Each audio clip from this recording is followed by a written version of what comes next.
What if there's a side to philosophy that digs into the darkest corners of our minds? A realm where unsettling ideas challenge the very fabric of our reality. Philosophy isn't just about debating existence or contemplating the meaning of life over a cup of coffee. It's also where bold thinkers have dared to explore these unsettling ideas that challenge the very foundation of our beliefs. And that's exactly what this video would cover today: the dark corners of philosophy that might leave you deep in thought long after this ends. These ideas might give you goosebumps, stir your curiosity, and just maybe reshape your understanding of existence itself. Ready to question reality and challenge your beliefs? Let's kick things off with a scenario that might just blow your mind. Imagine this: every decision you've ever made, from what you had for breakfast to the career path you're on, has already been decided. Like you're following a script and are just an actor playing your part. Intriguing, isn't it? This mind-bending concept ties right into the old-age debate of free will versus determinism. Determinism, in a nutshell, suggests that every event, including human actions and decisions, is determined by previous events and the laws of nature.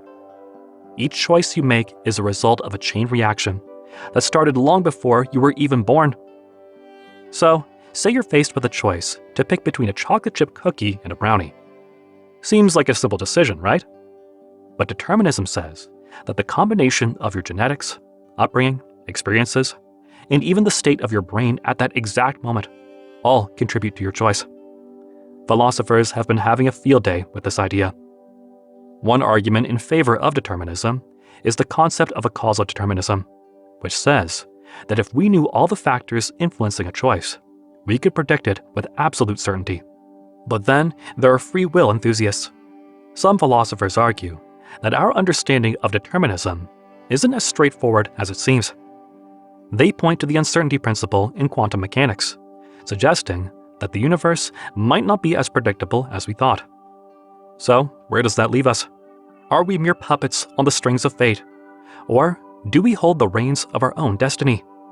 Now that we've reached the surface of reality and free will, let's venture into a realm that might leave you questioning the very purpose of it all: existentialism, a philosophical perspective that boldly claims life doesn't come with an instruction manual. It's a bit like receiving a puzzle with no picture on the box. You're left to figure it out as you go along. One of the key players in this existential arena was Albert Camus. He introduced the notion of the absurd, the idea that life's search for meaning is like chasing a mirage in the desert.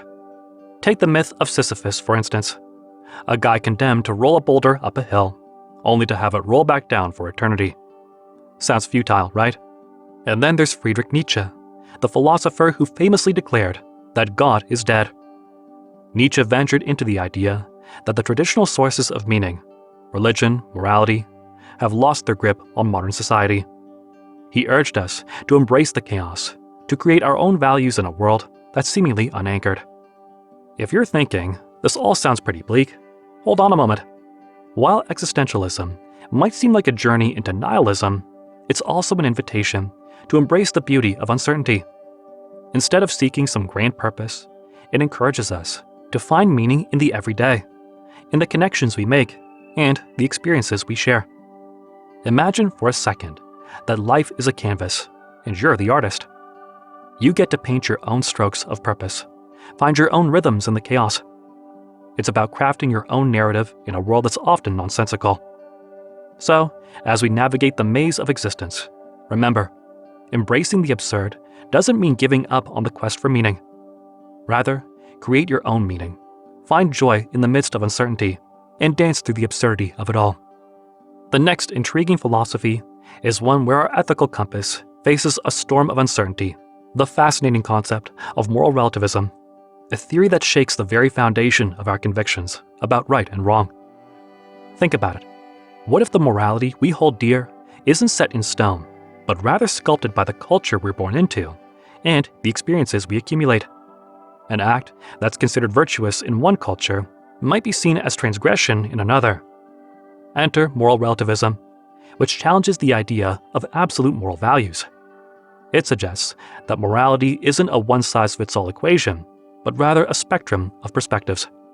But if moral values are fluid, then who's to say what's truly right or wrong? Does that mean anything goes? Well, not quite. Moral relativism doesn't imply ethical anarchy, but rather that our judgments are shaped by our cultural lenses.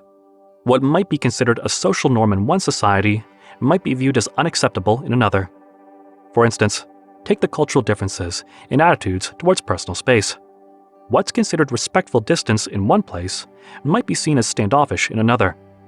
Moral relativism also reminds us of the importance of empathy and open-mindedness. It's a gentle nudge to step into someone else's shoes, to understand why they hold certain values, even if they differ from our own. This philosophical rabbit hole can have ripple effects on societal norms and personal ethics. It challenges us to reevaluate our judgments, encouraging a more nuanced view of the world and the people in it. Next is a quite common one, the problem of evil, which is often accompanied by the thought-provoking question, if there's an all-powerful and benevolent God out there, why does evil persist in the world? This interesting philosophical idea tugs at the threads of religious belief and the existence of an omnipotent and loving deity.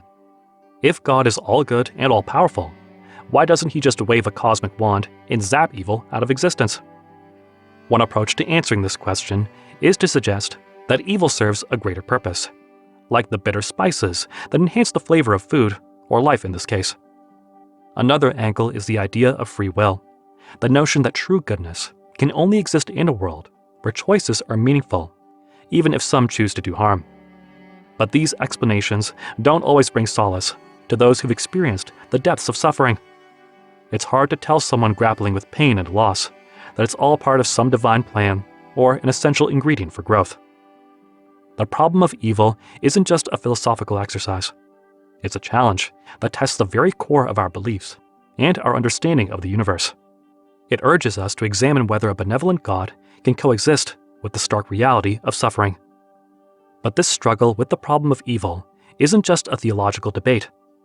It's also a reminder that life's intricacies often defy easy explanations. A call to explore the depths of compassion, to question, to seek, and to find our own ways of reconciling the unexplainable. Our next philosophical theory is nihilism, where the very concept of purpose takes a plunge. Picture this: a world where all the grand narratives, all the noble causes, all the ambitions that drive us forward, they all crumble into nothingness. This is nihilism, the belief that life lacks inherent meaning or value.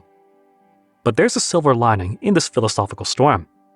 Friedrich Nietzsche, a thinker who didn't just embrace nihilism, saw the void as an opportunity, a blank canvas where we could paint our own values, our own meanings, in a seemingly empty world. Imagine you're in a desert with no predefined path. Nihilism, according to Nietzsche, isn't a dead end. It's a crossroads where you're free to forge your own trail. It's an invitation to become the author of your life, to create values that resonate with your soul, rather than relying on external sources. Where it gets intriguing is this: in a world that can often feel overwhelming, nihilism isn't a call to despair. It's a challenge to find significance in the smaller moments, the connections we make, and the experiences we cherish. It's a reminder that the absence of a universal purpose doesn't negate the beauty of individual moments.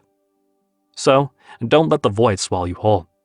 Embrace it, dance with it, and use it as a springboard to forge your own path. Unlike you may have thought, Nietzsche's philosophy isn't a rejection of meaning. It's an affirmation that meaning is something we can create. As we wrap up our journey through the corridors of unsettling philosophy, remember that these explorations aren't meant to leave you adrift in a sea of uncertainty. They're here to spark your curiosity, challenge your perspective, and ignite the flames of philosophical reflection. The discomfort that these disturbing philosophy ideas bring isn't a sign of confusion. It's a sign of growth. It's the spark that lights the fire of intellectual exploration.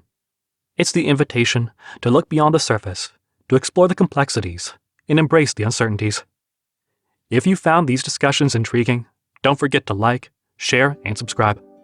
Also, if you're interested in more in-depth explorations of these theories, don't hesitate to check out the other videos on our channel.